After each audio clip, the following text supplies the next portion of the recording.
In the waning light of the Tang Dynasty borderlands, a wedding took place. There was no music, no grand feast, only the quiet reverence of a tea ceremony. For Fan Shanji, this was about survival. A simple red sash, saved by her mother, was her only bridal finery. The man across from her, Yan Zheng, was a stranger she'd saved, his shoulder still bandaged beneath a mended robe. "No feast, no guests," she murmured, pouring the steaming tea. "Just words and tea to make it real for the officials, for my uncle."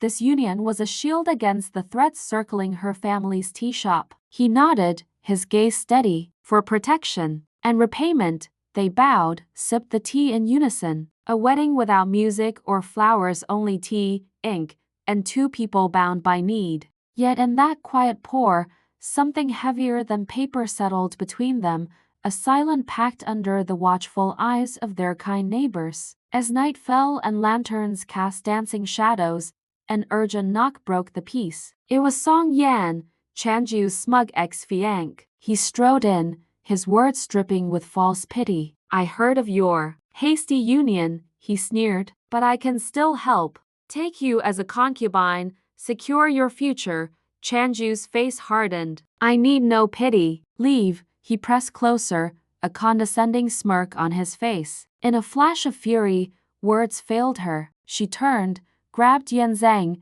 and pulled him into a fierce, impulsive kiss. It was brief, firm, a statement of defiance. Song Yan stumbled back, shocked and humiliated. "You, shameless," he spat, before fleeing into the night. Shenji released Yan Zheng, her cheeks flushed. "To shut him up," she muttered, nothing more, but as Yan Zheng subtly touched his lip, there was no anger in his eyes, only a quiet understanding. The kiss wasn't born of love, not yet. It was a shield raised in fury, and he was the man who did not flinch from it. But the night's trials were not over. Later, shadows crept into the moonlit courtyard. Thugs sent by Changyu's avaricious uncle stormed in, demanding the shop's deed papers. They shoved past their elderly neighbor who tried to block them with a broom. Yan Zheng was the first to react. Despite his injury, he moved with a startling grace, his staff a blur as he parried blows and disarmed one of the intruders. In that same moment,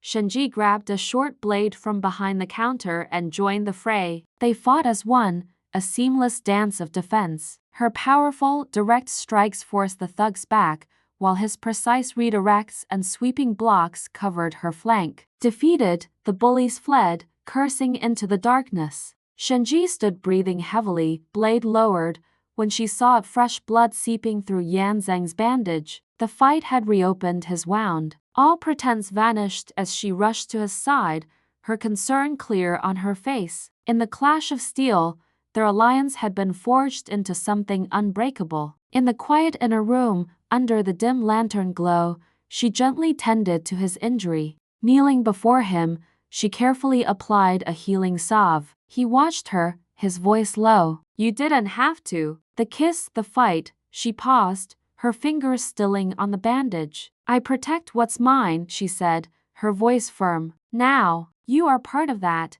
He handed her a clean cloth to wipe her hands, and their fingers brushed, lingering for a moment longer than necessary. Her little sister slept soundly nearby. They sat in a comfortable silence, sharing the leftover tea from their ceremony, the warm bowls fitting perfectly in their hands. The red sash from her wedding attire lay draped over a chair, its color a silent promise in the flickering light. In ancient times, vows were sealed not with rings, but with tea and trials. She had claimed protection. He had offered his loyalty. And in the quiet after the storm, in the shared warmth of a simple cup of tea, trust was brewing, stronger and more potent than any herb. Thanks for watching. Follow our story to see how this bond of necessity deepens into something more. Subscribe for the next episode.